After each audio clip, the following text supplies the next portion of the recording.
안녕하세요. 김홍석 코치입니다. 자, 오늘은 실제 한번 판서에 대한 스킬을 좀 알려드리고자 한번 영상을 찍고 있고요. 제가 여러 가지 저서를 쓴 게 있는데 책 안에 이제 판서에 대한 스킬, 판서를 어떻게 쉽게 잘할 수 있는지에 대한 여러 가지 이야기를 글로 써놨잖아요. 글로 써다 보니까 실제 이제 시각적으로 어떻게 해야 되는지를 좀 문의를 주신 분들이 많이 계셔가지고 간단하게 영상으로 한번 설명을 해드리고자 이렇게 찍어보겠습니다.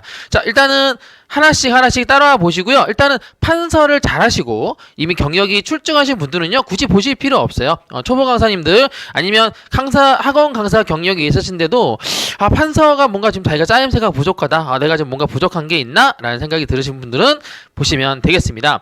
자, 우리가 판서를 처음 공부할 때 일단 분필 얘기 간단히 하면요, 다양한 분필들이 있는데요. 일단 학원마다 사용하고 있는 탄산 분필, 싼 거, 얇은 거, 그걸 사용하시면 무난합니다. 근데 이왕 판서를 제대로 하겠다, 그리고 1타 강사가 되겠다, 학생들이 보기에 좀 있어 보이겠다 싶으면은 학원모로 분필 좀 비싸긴 하지만 이게 발광되는 색이 좀 뚜렷하기 때문에 색이 더 선명하게 보이고요.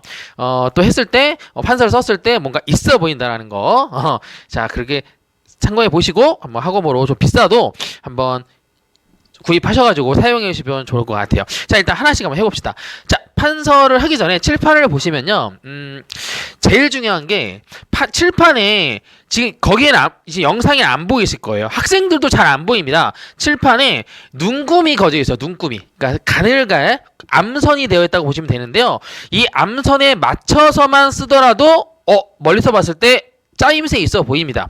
무슨 말인지 알겠습니까? 자, 보시면 지금 여러분들은 안 보이는데 제 눈엔 보여요. 이게 격자 무늬로 되어 있고요. 아니면 가로선만 되어 있는 것도 있는데, 만약에 자기가 수업하는 칠판이 아무 암선이 없다, 그럼 굉장히 곤란합니다. 곤란하고요.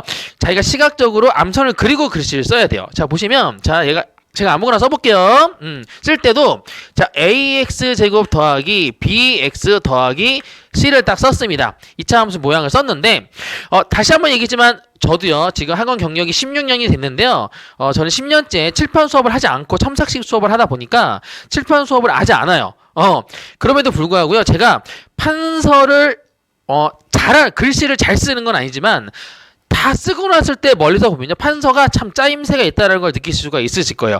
제 드림매스 수학학원이라는 유튜브 들어가 보시면 제가 수업하는 판서 연습하는 수업 영상들이 막 있거든요. 한번 참고해 보셔도 되고요. 그러니까 이렇습니다. 악필이어도 상관없어요. 악필은 상관없습니다. 하지만 멀리서 봤을 때 그 악필들이 구조를 이루어주고 있으면 뭐가 있어 보인다는 거죠. 아시겠나요? 자, 일단은 전 암선이 보이기 때문에 암선에 맞춰서 글씨만 썼는데도 뭐가 있어 보여요. 밑에다가 또 다른 거 써볼까요? 4에 x제곱 더하기 7x 빼기 1은 0이다 이렇게 써도요, 지금 나름대로 줄에 이 암선에 맞춰서 쓰니까 선에 맞춰서 쓰면은, 줄 맞췄으면은 그래도 있어 보입니다. 아시겠나요? 그리고 여러분들이 악필이라고 하면은 판서를 쓸 때요, 한글 있죠? 한글을 가능하면 안 쓰는 게 좋아요.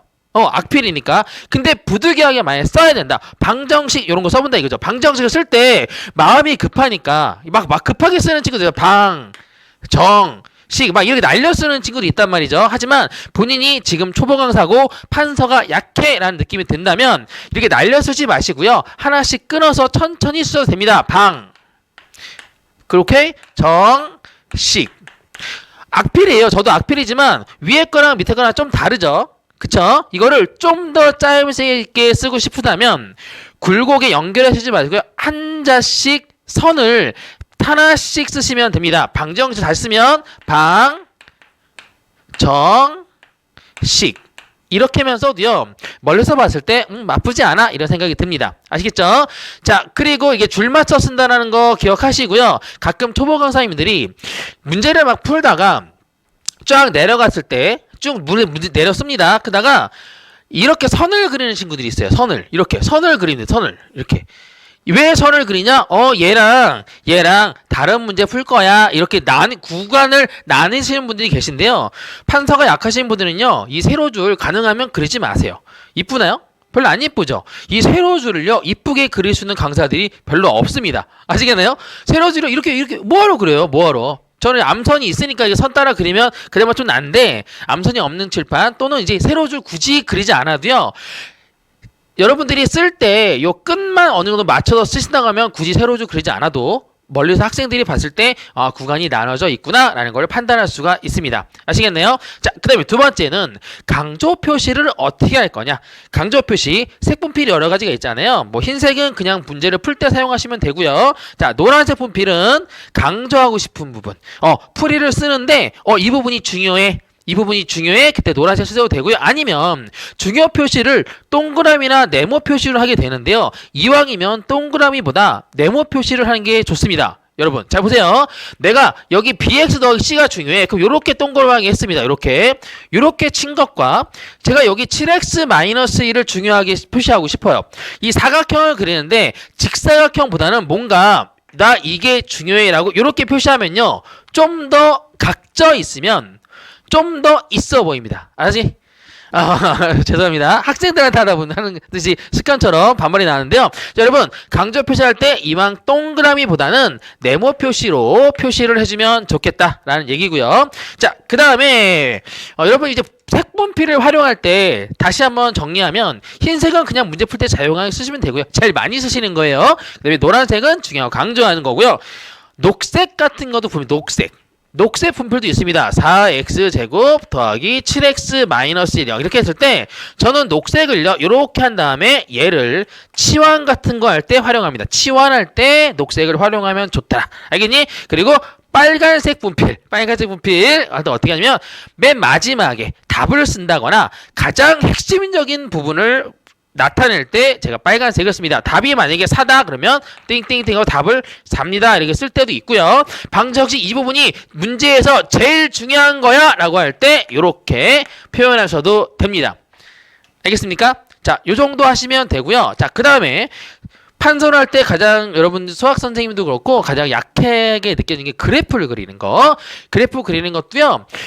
특히 좌표축 그릴 때, X축, Y축 그릴 때 있잖아요. X축, Y축 그릴 때 막 천천히 이렇게 막 줄 맞춰서 요렇게 해도요. 나쁘진 않습니다. 요렇게 천천히 그리시면은 얼마든지 이쁘게 나와요. 알겠습니까? 급하게 그릴 필요 없어요. 급하게. 학생들 충분히 기다리고 있고요. 그렇다고 너무 막 이렇게 그릴 필요는 없겠죠. 저는 이렇게 그리진 않습니다. 물론 더 빨리 그려요. 더 빨리 그린다고 하면 어떻게 이렇게 하고 이렇게 해버리면 됩니다. 여러분 명확하게 정확하게 그릴 필요는 없어요. 판서라는 게 멀리서 봤을 때 이쁘기만 하면 되거든요. 알겠나요? 그리고 뭐 이렇게 2차함수 이렇게 그래프 그릴 때 차분하게 그려주면 됩니다. 또 직선도 이렇게 차분하게 그려주면 된다라는 컨셉 잡아주시면 됩니다. 아시겠나요? 자, 판서 어렵지 않습니다. 여러분들이 멀리서 봤을 때 구조가 있고 짜임새가 있다라고 느껴지면 괜찮은 판서입니다. 강조 표시할 때 강조 표시 하시고요. 그리고 초보 강사님들이 가장 유의할 것 중에 하나가 뭐냐면 색분필을 너무 막 무차별적으로 사용한다는 거예요. 멀리서 봤는데 흰색보다 노란색이 더 많아, 아니 빨간색이 더 많아 이래버리면요 학생들이 뭐가 중요하지? 더 혼란스럽게 느끼는 경우가 있으니까요 색분필을 좀 적시적소에 적당하게 활용하시는 거 그걸 좀 연습하시면 되고요. 판서 연습은요 여러분들 그 강의실이 배정되죠. 강사님들 강의실이 배정되면 수업이 끝나잖아요. 수업이 끝났을 때 다 퇴근하시고 나서도 여러분들은요 교실에 남으셔가지고 하루에 30분 정도씩 그날 수업했던 내용이라든지 아니면 다음날 수업할 내용을 한번 정리 한번 해보는 거예요. 판서에다가 칠판에다가 한번 30분 정도 해보시면 충분하고요. 오래 안 하셔도 됩니다. 일주일 또는 2주 정도만 하셔도요 얼마든지 기본적인 판서 실력을 키울 수가 있습니다. 아시겠네요? 자, 일단은 여기까지만 마무리하고요. 좀 심오한 판서 스킬에 대해서는 다음 시간에 다시 한번 알리도록 하고요. 혹시나 영상을 보시고 궁금하다 아니면 내 판서가 제대로 돼 있는 건가? 라는 생각이 드시는 궁금증이 생긴다면 댓글에다가 저한테 물어보셔도 되고요. 아니면 제가 이메일이 있으니까 이메일로 강사님들이 판서한 거를 영상을 찍어서 한번 보내주세요. 보내주시면 제가 첨삭을 해드리도록 하겠습니다. 자, 그럼 지금까지 학원강사TV 김홍석 코치였고요. 우리 다음 시간에 뵙죠.